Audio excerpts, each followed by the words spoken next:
अपनी बैकलॉग भर्तियों को भरने की मांग को लेकर दृष्टिबाधित संघ से जुड़े लोग एक बार फिर से राज्य सचिवालय का घेराव करने के लिए पहुंच गए। राज्य सचिवालय पहुंचने से पहले ही शिमला पुलिस ने दृष्टिबाधित और दृष्टिहीनों को राज्य सचिवालय आने से रोक दिया। इस दौरान ब्लाइंड पर्सन एसोसिएशन से जुड़े लोगों ने ट्रैफिक को बाधित करने की भी कोशिश की। पुलिस के साथ उनकी हल्की धक्का मुक्की भी हुई। दृष्टिबाधित और दृष्टिहीनों ने शिमला पुलिस पर तानाशाही करने के आरोप लगाए।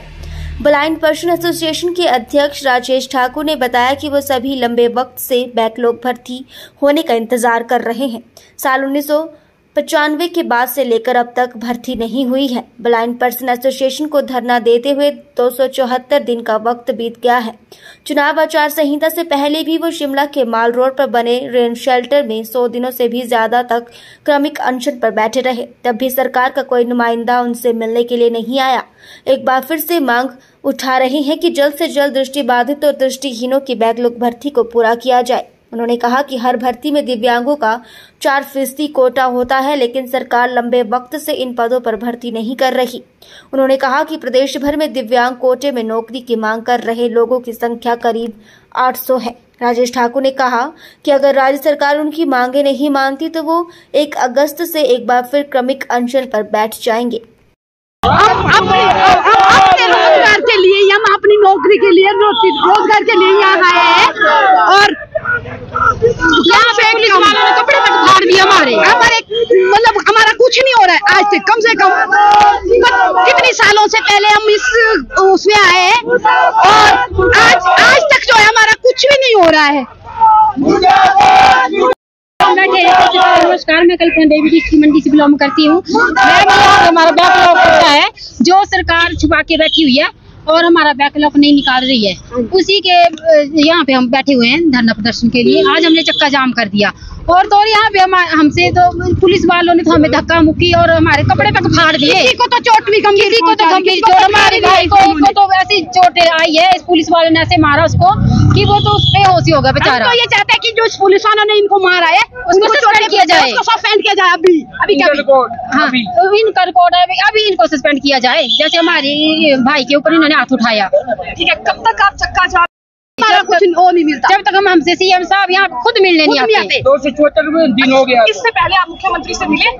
जी नहीं, हमारी मुख्यमंत्री नहीं मिले, हमारी गांधी जी से मिले, चीफ सेक्रेटरी से मिले, अन्य अधिकारी के साथ मिले और जितनी भी मीटिंग है उनके साथ हुई वो सारी की सारी जी। हमने कम से कम 5 से 6 बार चक्कर जाम कर चुके हम लोग। हमें धरने पे बैठे हुए 274 दिन आज हो चुके हैं। 274 दिनों में हमारी मंत्री लेवल की बैठक भी हुई, चीफ सेक्रेटरी लेवल की बैठक भी हुई, डायरेक्टर लेवल की बैठक भी हुई। वो सारी की सारी बैठक बेनतीजा रही। हमारे ऊपर प्रदेश सरकार का कोई भी ना मंत्री ना कोई अधिकारी कोई भी हमारी सूट नहीं ले रहा है। चाहे हम वहाँ पे बैठे हैं, चाहे हम चक्कर जाम कर रहे हैं। यहाँ तो सरकार बोल देती है कि 15 दिन में आपका मामला सॉर्ट आउट कर लेंगे हम लोग, लेकिन जब वो 15 दिन हम भेज जाते हैं अपने शेड के ऊपर शांतिपूर्ण हिसाब से, कानून के हिसाब से, उसके बाद सरकार एक जो हम मीटिंग करते हैं उसकी जो एक कॉपी प्रोसीडिंग कॉपी होती है उसको उस कॉपी को निकालने के लिए सरकार 1 महीना लगा लेती है। उस 1 महीने में प्रोसीडिंग की कॉपी में भी अंदर कुछ और आंकड़े आते हैं और हमारे पास कुछ और आंकड़े आते हैं। हमने आदमियों धनीराम शांति जी के साथ मीटिंग की थी, विभागीय सेक्रेटरी उसमें सारे थे। उसमें हमारी 3 ही डिपार्टमेंट, शिक्षा विभाग, पीडब्ल्यू विभाग, स्वास्थ्य विभाग, उसमें हमारी 174 पोस्टें सरकार ने दिखाई थी, व्हाइट पेपर इशू करके दिखाई थी। क्लास 4 की 174 पोस्टें।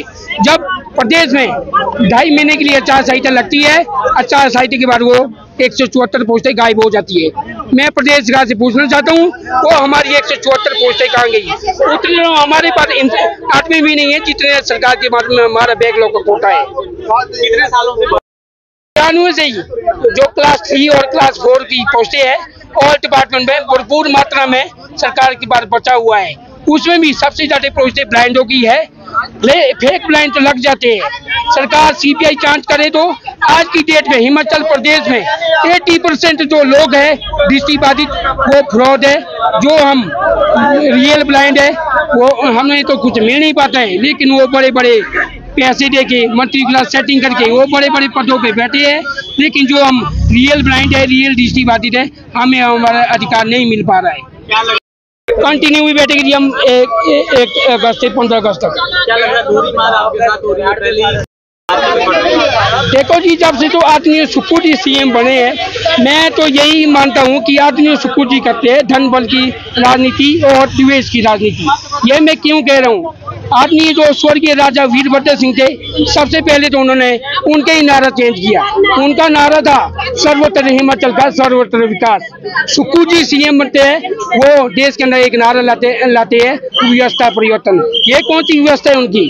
फिर जो पूर्व में मुख्यमंत्री रहे थे जयराम ठाकुर जी, उन्होंने समस्त दृष्टिबाधित के लिए, चाहे वो 40% है चाहे वो 100% है, उनके लिए एक मंथली सारा योजना लगाई थी।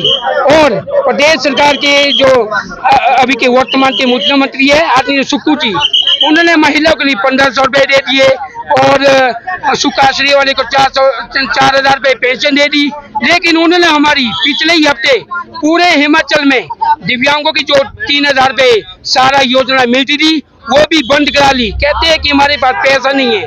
उनके पास ओनली दिव्यांगों के लिए, नेत्रहीनों के लिए पैसा नहीं है, बाकी के लिए पैसा है उनके पास। ये उनकी रणनीति है, ये उनकी रणनीति नहीं कह सकते, उनकी कूटनीति कह सकते हैं। इससे उनको डरना चाहिए। अगर आप प्रदेश के मुख्यमंत्री हो तो अगर आप 10 अच्छे काम करते हैं, अगर एक बुरा काम करते हैं आप, तो उन अच्छे कामों करने का कोई व्यक्ति नहीं बनता है।